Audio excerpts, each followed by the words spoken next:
No one's ever kissed me there, she murmured. And the cowboy was frozen. Sarah Mitchell had never imagined herself standing in the middle of a Montana ranch at sunset, covered in dust and completely out of her depth. 3 months ago, she'd been wearing tailored suits in a Boston veterinary clinic that specialized in pampered house pets. Now she was staring at a terrified mare who wouldn't let anyone within 10 feet of her, and Sarah had no idea what to do. The horse had gotten her leg caught in old barbed wire earlier that day. Sarah had managed to free her, but the animal was in pain and growing more agitated by the minute. Every time Sarah approached with the medical supplies, the mare would rear back, eyes wild with fear and distrust. Sarah pulled out her phone and scrolled through her contacts. There was really only one person to call. Jake Carson had been helping her ever since she'd arrived to claim her aunt's property. Her Aunt Margaret had passed away suddenly, leaving Sarah this ranch and a life she never expected. Jake had worked with Margaret for years, and out of respect for the woman who'd been like a grandmother to him, he'd quietly stepped in to help the city woman who clearly didn't know a thing about ranch life. Jake, it's Sarah. I'm so sorry to bother you, but I have a situation with the mare. His voice came through calm and steady, like everything about him. Be there in 20 minutes. Sarah sat on the fence, watching the injured horse pace in the paddock. The sun was painting the sky in shades of orange and pink, the kind of sunset that still took her breath away after 3 months. Boston had buildings and traffic and endless noise. The silence was so profound it almost hurt. She'd escaped one kind of pain only to find herself surrounded by a different kind of discomfort. The discomfort of being completely alone with her thoughts. Her divorce had been finalized 6 months ago. 5 years of marriage to a man who'd made her feel invisible, and she'd finally found the courage to leave. But courage didn't erase the damage. She still flinched when she made mistakes, still apologized too much, still waited for criticism that never came because there was no one around to give it. The sound of a truck on the graveled driveway pulled her from her thoughts. Jake's old Ford kicked up dust as it came to a stop near the barn. He climbed out, all lean muscle and quiet confidence, wearing jeans that had seen better days and a hat that had probably been his father's. Everything about Jake Carson was worn in and comfortable, like a favorite book you'd read 100 times. "How bad is it?" he asked, walking toward the paddock with that easy stride of his. "I cleaned the wound, but she won't let me near enough to properly treat it. I'm afraid it's going to get infected."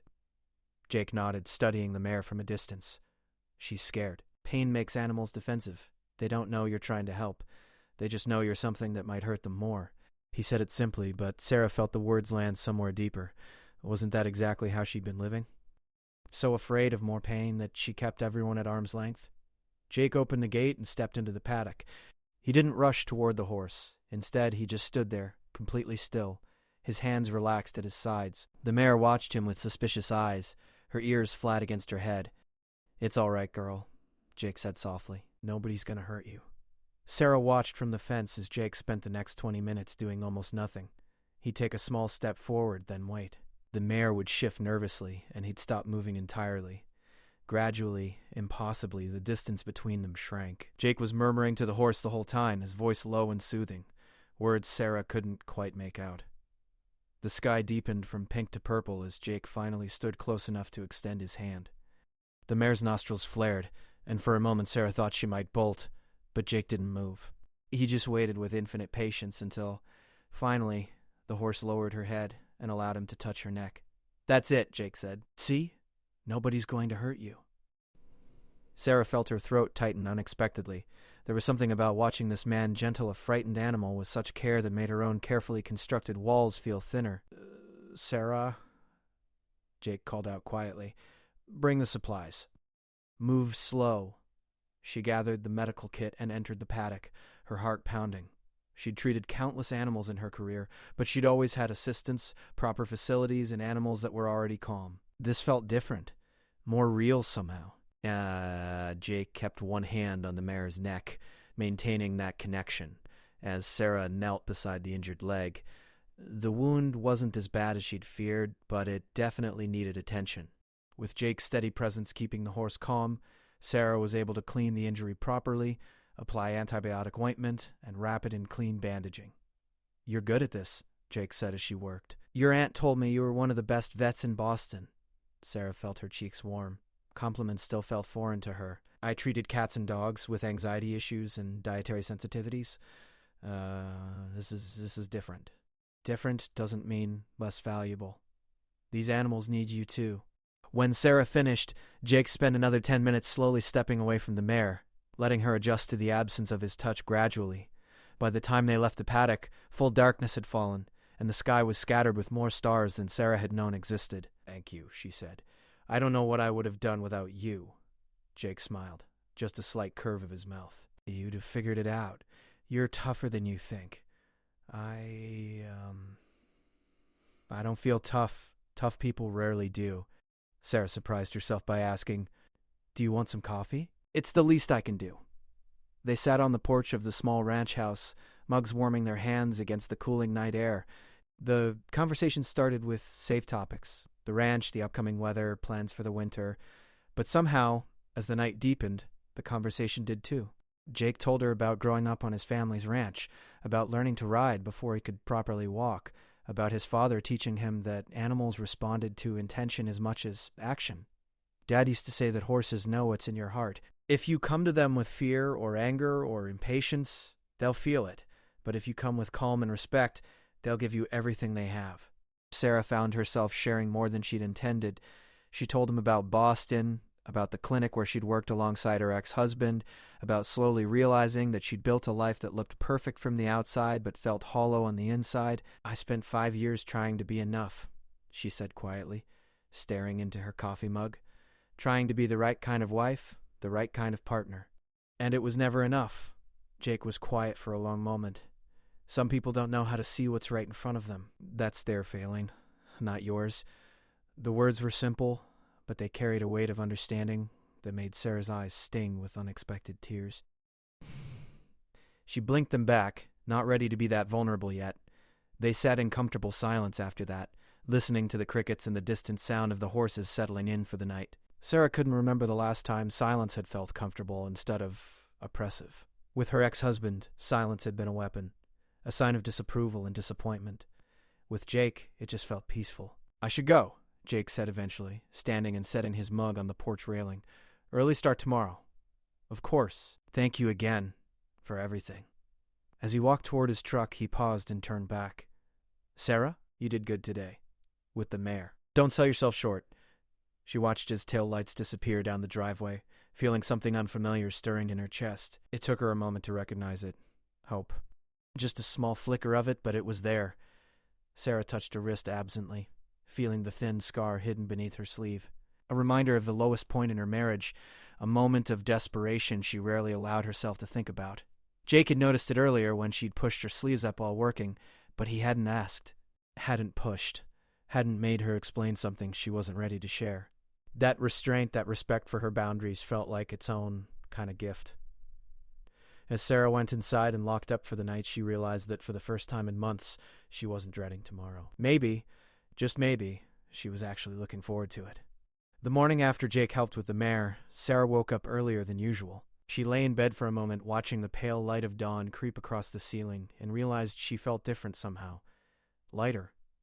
For months, waking up had been the hardest part of her day, that moment when reality crashed back in and she remembered everything she'd lost. But today, there was something else mixed in with the familiar sadness, a tiny spark of curiosity about what the day might bring. She made coffee and walked out to check on the injured horse. The mare was standing calmly in the paddock, putting only light weight on her bandaged leg. Sarah approached slowly, remembering how Jake had moved yesterday, and was surprised when the horse didn't back away. Instead, she allowed Sarah to stroke her neck, and Sarah felt an absurd rush of accomplishment at this small victory. "We're both learning, aren't we?" she murmured to the horse, both figuring out how to trust again. Over the following weeks, Jake started showing up more regularly. At first he came to check on the mare's progress, but gradually his visits expanded to include other things. He showed Sarah how to properly mend the sagging fence line, how to check the water tank for the cattle, how to recognize when the hay needed rotating in the barn.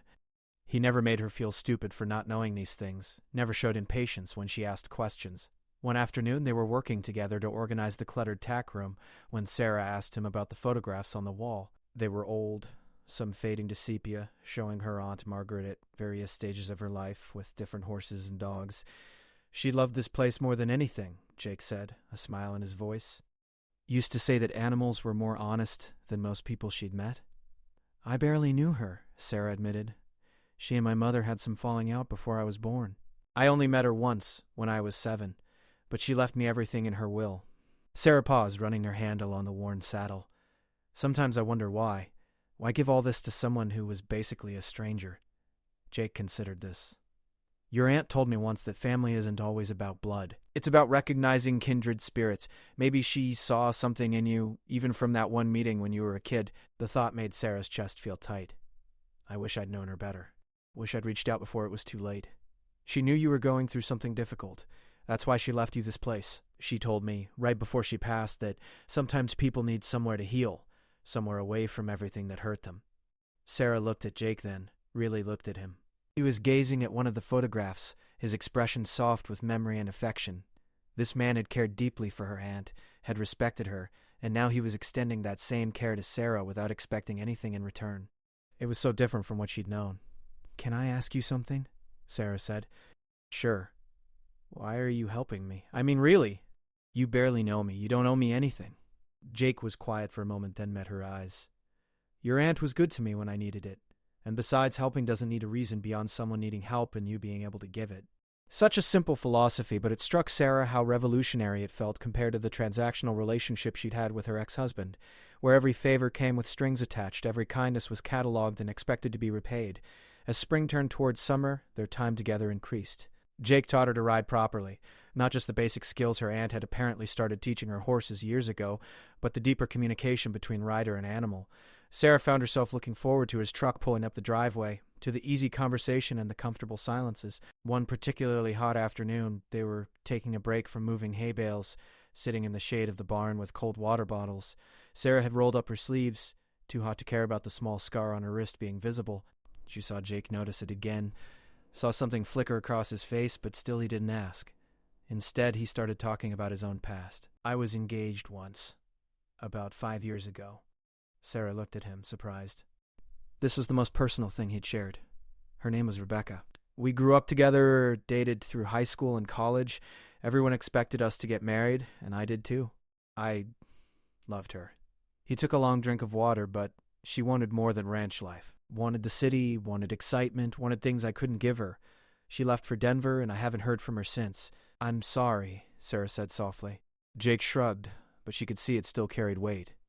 I spent a long time thinking I wasn't enough, that if I'd been different, better, somehow she would have stayed. It took me years to understand that it wasn't about being enough. It was about wanting different things, being different people. Well, Sarah felt her walls crack a little wider. My marriage ended because I finally realized I'd been trying to be someone I wasn't for 5 years. David wanted a wife who would make him look good at hospital functions, who would run his clinic efficiently, who would never challenge him or have needs of her own. I tried to be that person. I almost succeeded in erasing myself completely. The words hung in the air between them. Jake didn't rush to fill the silence with platitudes or advice. He just sat with her in it, and somehow that was exactly what she needed. What made you finally leave? He asked, gently. Sarah touched her wrist unconsciously. There was a night, about 8 months ago. We'd had another fight, the same fight we'd been having for years about me not being enough, and I just felt so empty, so completely hollowed out, that I scared myself. I looked in the mirror and didn't recognize the person staring back at me. She didn't tell him about the moment of desperation that had followed, about sitting on the bathroom floor with scissors in her hand, about the small cut she'd made just to feel something, anything. She didn't tell him about the shock that had followed, the realization that she'd reached a point she'd never imagined reaching, but somehow she sensed he understood anyway. The next morning, I called a lawyer, she continued. David was actually relieved. Turned out he'd been wanting to end things for a while too, but it would have looked bad for him to be the one to leave. So we both got what we wanted, I guess. Did you? Jake asked quietly. Get what you wanted? Sarah thought about it. I got out. That's something. Everything else I'm still figuring out. A week later, dark clouds rolled in during the afternoon, turning the sky an ominous gray-green. Jake had stopped by to help Sarah move some equipment into the barn before the storm hit. They were carrying the last of the tools inside when the first drops started falling, quickly turning into a downpour. They ran for the barn, laughing breathlessly as they ducked inside just as the sky opened up completely. Rain drummed on the metal roof, creating a sound so loud they had to raise their voices to be heard. That came on fast, Sarah said, wringing out her hair. Lightning flashed, followed closely by thunder that seemed to shake the ground. Sarah jumped involuntarily, and Jake steadied her with a hand on her arm. It's okay. We're safe in here. They settled on hay bales to wait out the storm, watching the rain sheet across the paddock. The injured mare and the other horses had taken shelter in the covered area of their enclosure, standing calmly despite the noise. "They're not scared," Sarah observed. "Horses are smart. They know the difference between real danger and just noise and light. It's people who confuse the two." Sarah considered this. "I think I've been confusing them for a long time. Treating everything like danger. Makes sense given what you've been through." The storm raged outside, but inside the barn felt safe and separate from everything else. Maybe it was the enforced intimacy of being trapped together, or maybe it was the weeks of growing trust between them, but Sarah found herself talking more openly than she ever had. She told him about the small ways David had diminished her, how he'd criticize her clothes, her laugh, the way she talked to clients, how he'd compare her to other women, always finding her lacking, how she'd started apologizing for everything, even things that weren't her fault, just to keep the peace. "I forgot what it felt like to have someone just listen without judging," she said. "To have a conversation where I wasn't walking on eggshells, trying to say the right thing." "You never have to do that with me," Jake said, his voice low and sincere. "I like you exactly as you are." The words hit Sarah harder than she expected. She looked at Jake, really looked at him, and saw nothing but honesty in his eyes. No hidden agenda, no expectation that she'd be someone different. Just acceptance. "I don't know who I am anymore," she admitted. "I spent so long being what someone else wanted that I lost myself somewhere along the way. Then maybe that's what this time is for, finding yourself again. Or maybe finding a new version of yourself. There's no rush." The storm began to ease, the drumming rain softening to a gentle patter, but neither of them moved to leave the barn. The space between them felt charged with something Sarah was afraid to name. "Jake," she started, then stopped, unsure how to put it into words. He waited patiently, like he always did. "Thank you for being patient with me, for not pushing, for just being here. That's what friends do. Friends." The word should have felt safe, but instead it stung a little, because somewhere over these past weeks, Sarah had started feeling things that went beyond friendship. And that terrified her. As if sensing her thoughts, Jake stood and moved toward the barn door. "Rain stopping. I should probably head out." "Of course." They walked out together, and the world looked washed clean, colors brighter against the dark sky. Jake's truck was parked near the house, and they walked toward it slowly. "Sarah," Jake said, stopping at his truck door, "I want you to know that you can trust me. Whatever you need, whatever pace you need to go at, that's okay." She nodded, not trusting her voice. He climbed into his truck, then paused before closing the door. "And for what it's worth, I think your aunt was right. You are finding yourself here. I can see it happening." As he drove away, Sarah wrapped her arms around herself, feeling the cool air left behind by the storm. She was finding herself. But she was also discovering something else. Feelings for Jake that grew stronger every day. Feelings that scared her because they made her vulnerable again, and she'd promised herself she'd never be that vulnerable again. The weeks following the storm felt different to Sarah. There was a tension in the air whenever Jake came by, something unspoken but present in every glance, every accidental brush of hands, every conversation that went deeper than the one before. She caught herself watching for his truck, listening for the sound of tires on gravel, and that realization both thrilled and terrified her. Jake seemed to feel it too. He'd start to say something, then stop himself. He'd stand a little closer than necessary, then step away as if he'd crossed an invisible line. They were both dancing around something neither seemed brave enough to name. The town's annual harvest festival arrived in late August, and Sarah had been avoiding making any commitment to attend. Social gatherings still made her anxious, the thought of making small talk with strangers exhausting. But Jake mentioned it casually one afternoon while they were checking the fence line, and something in his tone made her reconsider. "You should come," he said, not quite looking at her. "It's nothing fancy, just food and music and people enjoying the end of summer. Your aunt never missed it." "I don't know anyone," Sarah said. "You know me." Such simple words, but they carried weight. She did know him. Over these past months, Jake had become the person she knew best in the world, the person she trusted most. And maybe it was time to stop hiding. "Okay," she heard herself say. "I'll come." The surprise and pleasure on Jake's face made her stomach flutter. The festival was held in the town square, which had been transformed with string lights and colorful banners. Tables groaned under the weight of homemade dishes, and a small stage had been set up for local musicians. Sarah had changed her outfit 3 times before settling on a simple sundress she'd brought from Boston but never worn. It felt strange to dress up after months of jeans and work shirts. Jake picked her up at sunset, and the look on his face when he saw her made her cheeks warm. "You look beautiful," he said simply. "Thanks. You clean up pretty well yourself."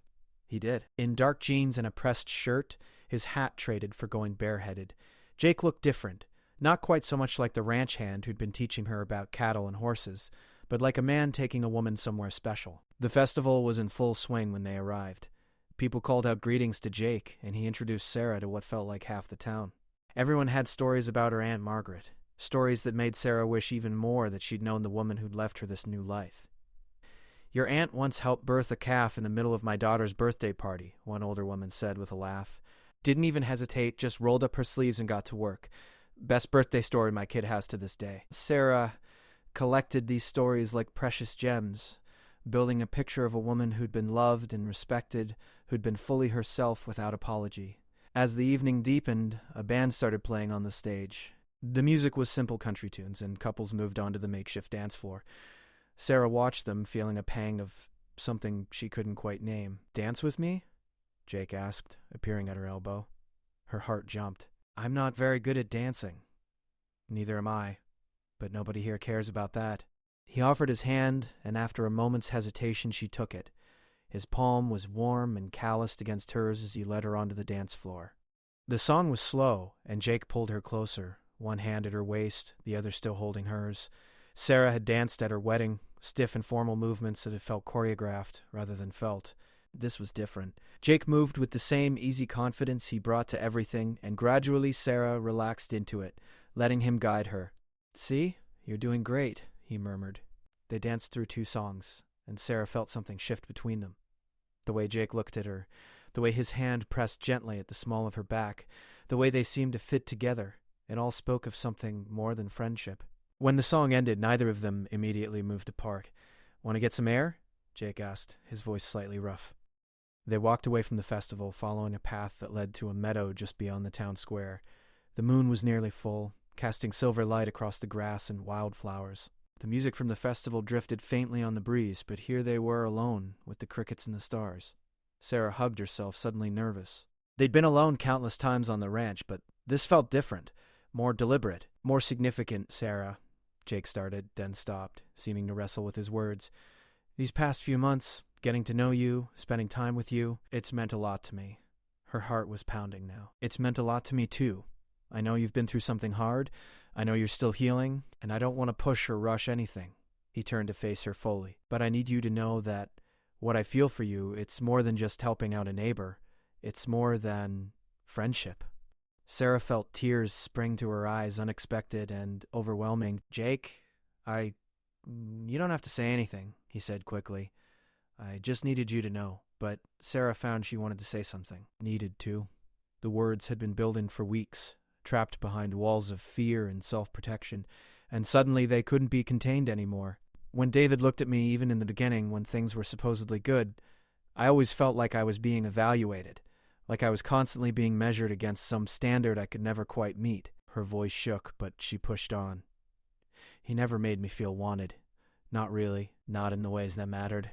Jake stepped closer, his expression pained. "Sarah, no, let me finish, please." She took a shaky breath. "My marriage was so cold, Jake, so empty. There were all these small intimacies that I thought married people shared, little gestures of affection and care that I'd read about or seen in movies, but David never, he never made me feel cherished. He never looked at me like I was precious to him. He never touched me like he was grateful I existed." The tears were falling now, and she didn't try to stop them. "There was this moment, about a year into our marriage. We were getting ready for bed, and I tried to be affectionate, tried to initiate some kind of tenderness, and he just brushed me off like I was an annoyance. Said he was tired. But it wasn't just that night. It was every night. And I started to believe that maybe I was the problem. Maybe I was fundamentally unlovable in that way." Jake made a sound, something between anger and pain, but Sarah wasn't finished. "I know this sounds silly, but there are all these little things I've never experienced. Simple things. Like having someone kiss my forehead for no reason except to show they care, or having someone hold my hand just because they want to be connected to me.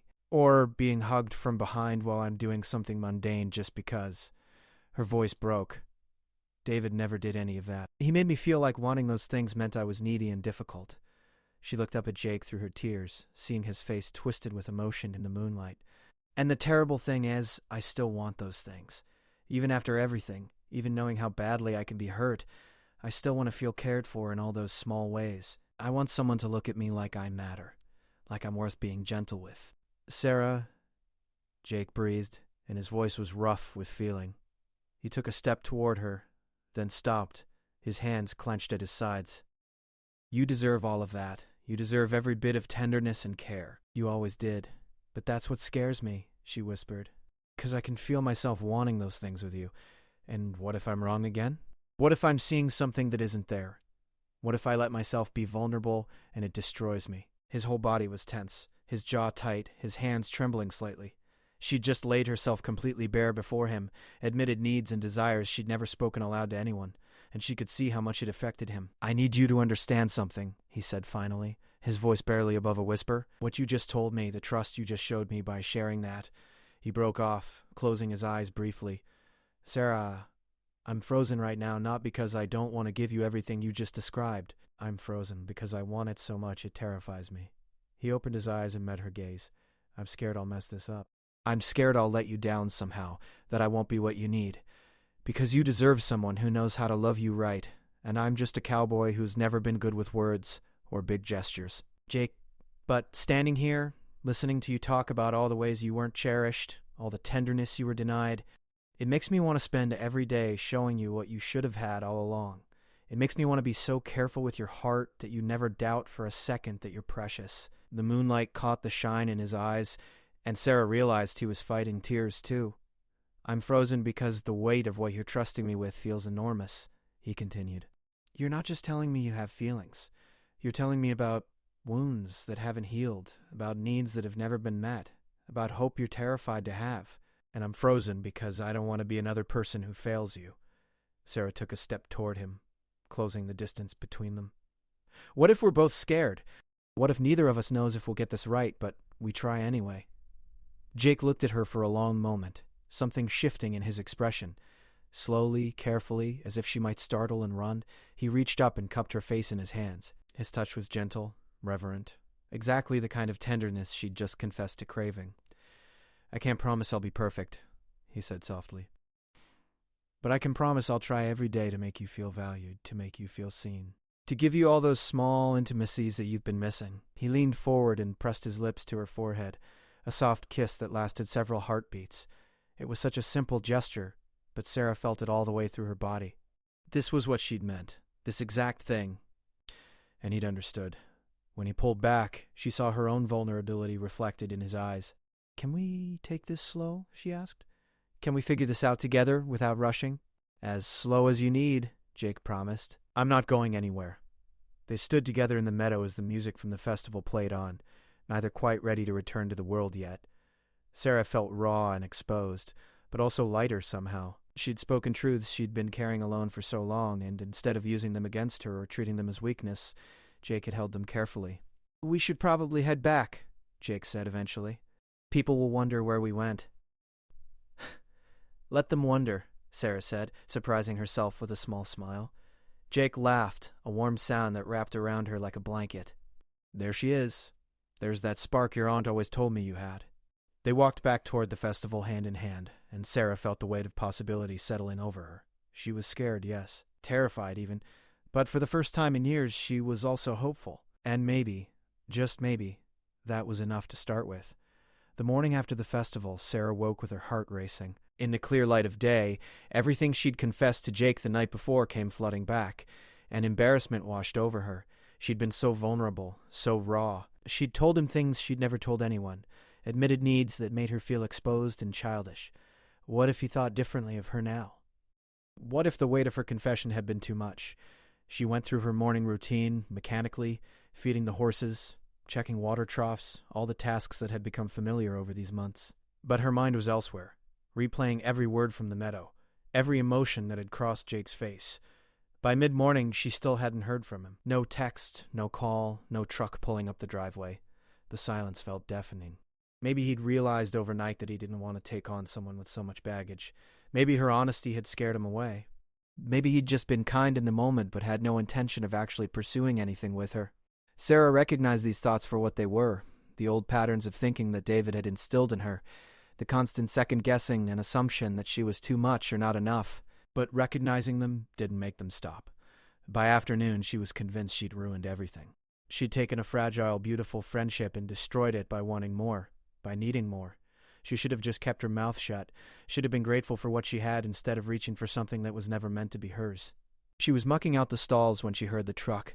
Her heart leaped, then immediately filled with dread. What would she say? How could she face him?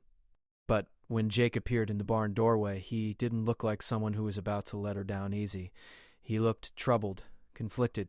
His usual calm exterior cracked in ways she'd never seen before. "We need to talk," he said, and Sarah's stomach dropped.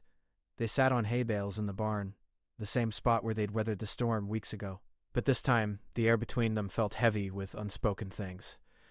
"I didn't sleep much last night," Jake began, his hat in his hands, turning it over and over. "I kept thinking about everything you said, everything you shared with me." Sarah braced herself for the rejection she was certain was coming. "And I realized something," Jake continued. "I've been lying to myself about what I was doing here, about why I've been spending so much time helping you." He looked up and met her eyes. "I told myself it was about honoring your aunt's memory, about helping a neighbor, about doing the right thing. But the truth is I started falling for you weeks ago, and I've been too afraid to admit it." Sarah's breath caught. "When Rebecca left, when she chose a different life over the one we'd planned together, I decided I was done.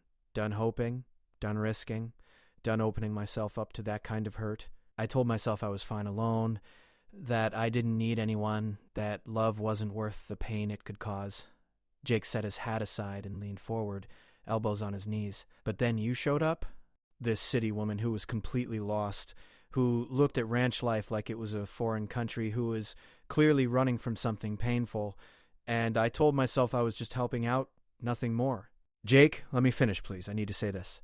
He took a shaky breath.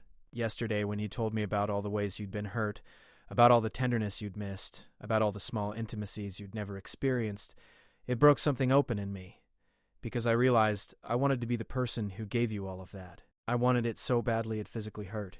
Sarah felt tears building but stayed silent, letting him continue. "And then I got scared. Really scared. Because wanting something that much gives it power to destroy you. I went home last night and I thought about all the ways I could fail you, all the ways I could end up being just another disappointment in your life. I thought about how I'm just a simple guy who works with horses and fixes fences, and you're this accomplished veterinarian from the city who could do so much better." "That's not true," Sarah whispered. "Maybe not, but that's what I told myself all night. And by morning, I'd almost convinced myself that the smart thing, the safe thing, would be to back away. To tell you that I valued our friendship too much to risk it. To protect us both from potential hurt." Sarah's heart was breaking, the rejection she'd feared materializing before her eyes. "But then I talked to my grandfather," Jake said, and something shifted in his voice. "I drove over to his place this morning, needing someone to tell me I was doing the right thing by walking away. And you know what he did? He smacked me upside the head." Despite everything, Sarah felt a surprised laugh escape. "He told me that my grandmother, the love of his life, was terrified when they first met. She'd lost her first husband in a farming accident, was raising 2 kids alone, and had decided she was done with love. But my grandfather pursued her anyway, gently and patiently, until she was ready to trust again."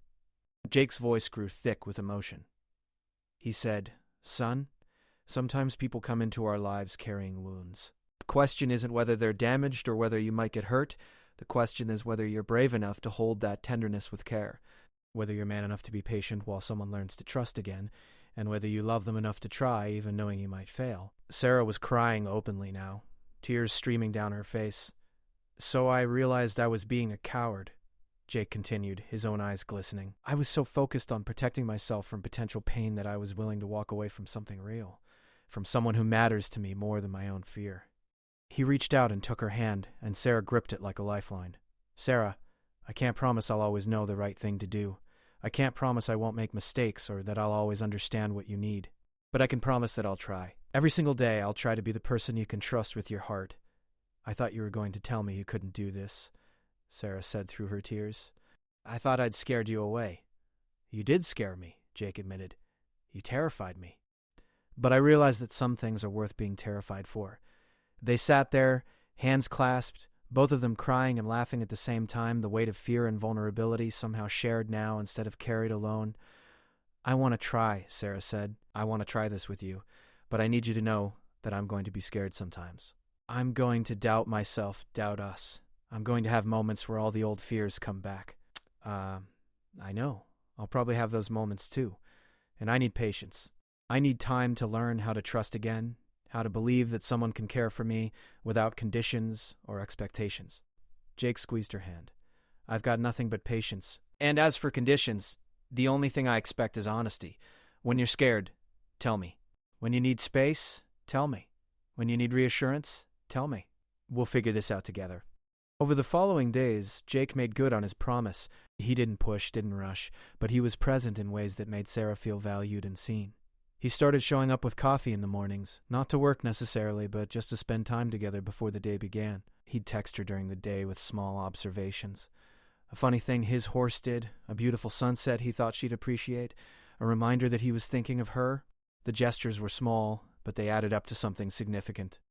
Sarah found herself relaxing in ways she hadn't thought possible, learning to accept care without waiting for the other shoe to drop. One evening, Jake stayed for dinner and they cooked together in the small ranch kitchen. It was domestic and comfortable, working side by side to prepare a simple meal. When Sarah reached for a pan on a high shelf and couldn't quite grasp it, Jake came up behind her, pressing close as he reached over her head to get it. Instead of immediately stepping away, he stayed there for a moment, his chest against her back, his presence solid and warm. Sarah froze, hyper-aware of the contact, waiting to see what he'd do. Jake set the pan on the counter, then wrapped his arms gently around her waist, resting his chin on her shoulder. It was exactly the kind of casual, affectionate gesture she told him she'd never experienced. The kind of hug that said, "I just want to be close to you without demanding anything in return." "Is this okay?" he murmured. Sarah leaned back into him, letting herself be held. "It's perfect." They stood like that for several heartbeats, and Sarah felt something in her chest loosen. This was what she'd been missing. This simple, uncomplicated tenderness. Being held not because it was leading to something else, but just because. When Jake eventually let go so they could finish cooking, Sarah turned to face him. "Thank you," she said softly. "For what?" "For understanding what I meant that night. For not making me feel foolish for wanting these small things." Jake cupped her face in his hands, just like he had in the meadow. "Sarah, wanting to be cherished doesn't make you foolish. It makes you human. And I'm honored that you trust me enough to let me try to give you that." He kissed her forehead again, that same gentle gesture that had meant so much to her before. Then, giving her time to pull away if she wanted, he leaned down and kissed her properly, softly, and carefully, as if she were something precious that required gentle handling. When they parted, Sarah was smiling. "I think I'm starting to believe this might actually work." "It will work," Jake said with quiet confidence, "because we both want it to, and we're both willing to be honest and patient with each other. That's more than a lot of people start with." As they finished making dinner together, Sarah realized that for the first time since her divorce, she wasn't just surviving. She was actually living. She was learning to hope again, to trust again, to believe that she deserved good things. And the man standing beside her, chopping vegetables and humming quietly to himself, was a big part of that healing. She still had fears. She still had moments of doubt.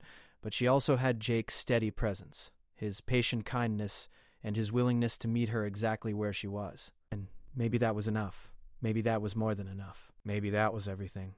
6 months passed, like a gentle river flowing steadily forward. Winter came to Montana with its pristine blankets of snow, transforming the ranch into something that looked like a postcard. Sarah had worried about her first winter here, about the isolation and cold, but with Jake beside her, she discovered a quiet beauty in the season she'd never appreciated before. Their relationship had deepened in ways that felt both natural and miraculous.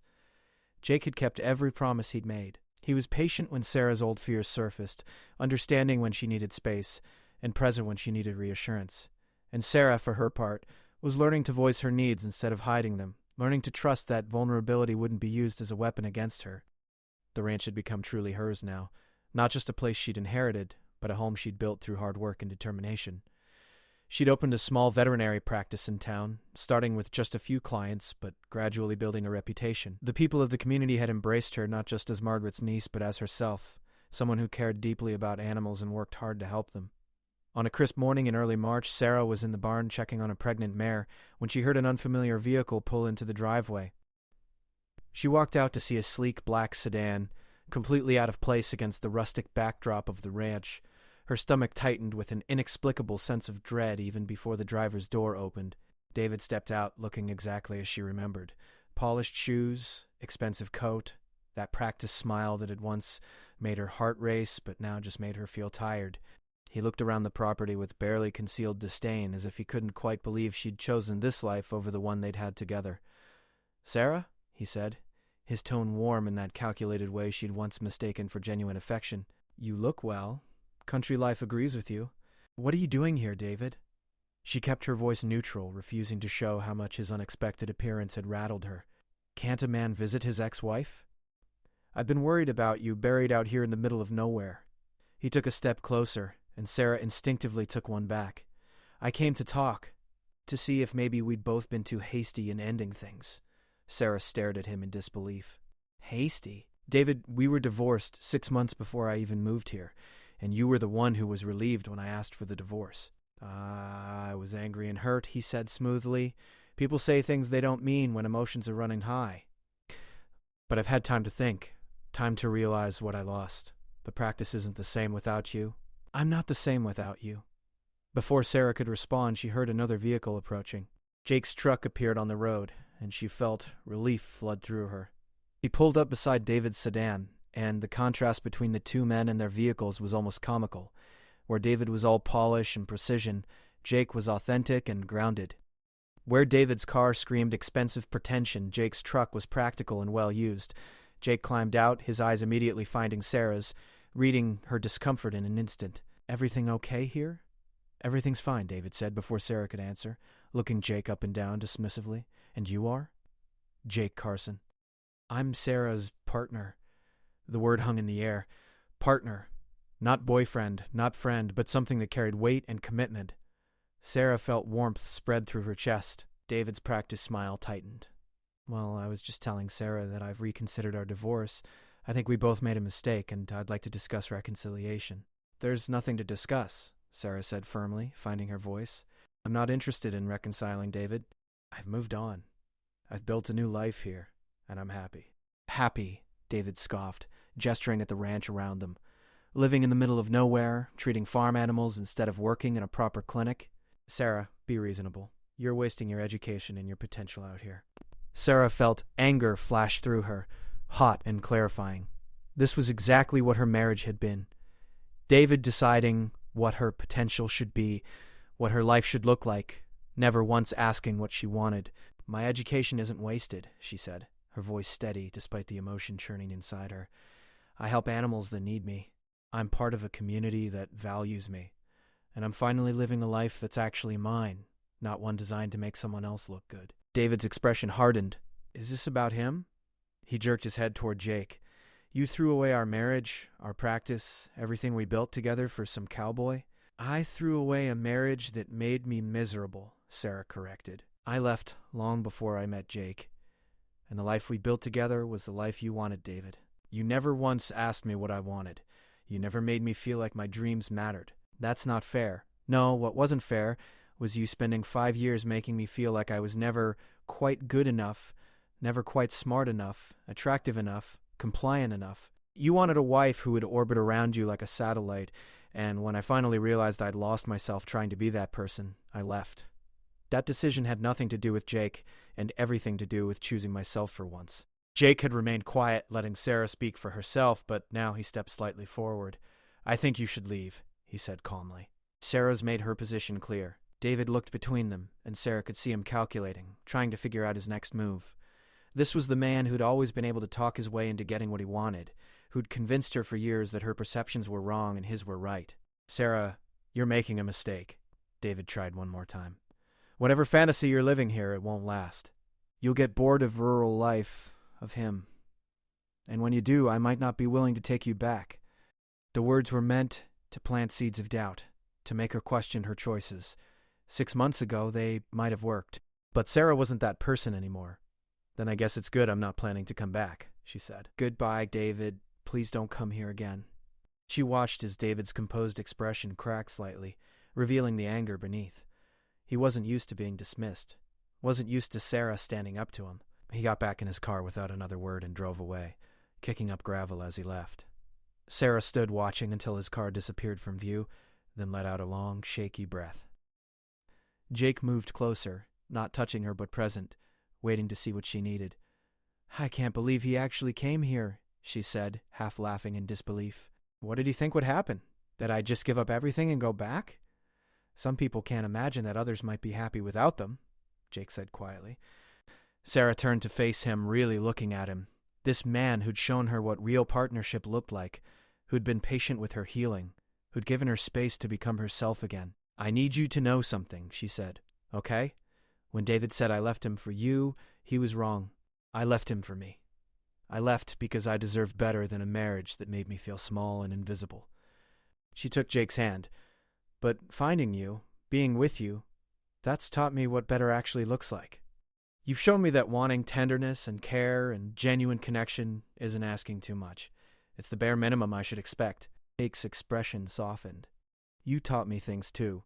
You taught me that being needed isn't a burden, that opening yourself up to love again is worth the risk, and that sometimes the bravest thing you can do is be vulnerable with another person." They stood together in the cool morning air, hands clasped, the ranch quiet around them except for the horses moving in their paddock and the distant call of birds. "He was wrong about something else too," Sarah said. "This isn't a fantasy. This is real life. The realest life I've ever lived. And I'm not going anywhere." Jake pulled her into his arms, and Sarah melted into the embrace. It was a kind of hug she'd once told him she'd never experienced. Simple, affectionate, given freely, without expectation of anything in return. Over these months she'd experienced countless moments like this. Jake kissing her forehead when she was stressed. Jake holding her hand while they watched the sunset. Jake pulling her close just because he wanted to be near her. All the small intimacies that had been missing from her marriage, Jake gave freely and naturally. "Come on," Jake said eventually. "Let's go check on that pregnant mare. I think she's getting close." They walked to the barn together, and Sarah felt a profound sense of rightness settle over her. David's visit had been jarring, but it had also been clarifying. Seeing him again, hearing him try to diminish the life she'd built, had only confirmed that leaving had been the right choice. Over the following weeks, Sarah threw herself into her work with renewed energy. Her practice was growing, and she was considering hiring an assistant. The ranch was thriving under her care, with Jake's help and guidance. She'd even started teaching riding lessons to local kids on weekends, something that brought her unexpected joy. One evening in late March, as they sat together on the porch watching the sun set over the mountains, Jake said, "You know what I love about you?" Sarah turned to him, curious. "I love how strong you've become. Not that you weren't strong before, but it's like watching a plant that's been kept in the shade finally get moved into the sunlight. You're blooming into exactly who you were meant to be." Tears pricked at Sarah's eyes, but they were good tears. "I couldn't have done it without you." "Yes, you could have." "You would have. I just got to be here to witness it." Sarah leaned her head on his shoulder, comfortable and content. "Do you ever wonder what your life would be like if I hadn't shown up here? If Aunt Margaret had left the ranch to someone else?" "Sometimes," Jake admitted, "but then I remember that I was just going through the motions before you came. Working, going home, telling myself I was fine with being alone. You didn't just change my life, Sarah. You reminded me that I was allowed to want more than just fine." They sat in comfortable silence as the sky turned from gold to pink to purple. Sarah thought about the journey she'd been on, from the hollow woman who'd arrived at this ranch scared and broken, to the person she was now, someone who knew her own worth, someone who could voice her needs without apologizing, someone who believed she deserved love and tenderness and all the small intimacies that made life rich. "I love you," she said, the words coming easily now when months ago they would have terrified her. "I love you too," Jake replied, pressing a kiss to the top of her head. As darkness fell and stars began appearing in the vast Montana sky, Sarah felt at peace. She'd come here looking for an escape, a place to hide and heal. Instead, she'd found a home, a purpose, and a love that was teaching her what it meant to be truly valued. The ranch that had once seemed like a foreign country now felt like exactly where she belonged. She'd stopped running from her past and started building her future. And standing beside her, patient and steady as always, was a cowboy who'd once been frozen by the weight of her trust, but who'd found the courage to hold her heart with care. Life wasn't perfect. She still had moments of doubt, still carried scars from her past. But she also had hope, genuine joy, and the knowledge that she was exactly where she was meant to be. And sometimes that was more than enough. Sometimes that was everything.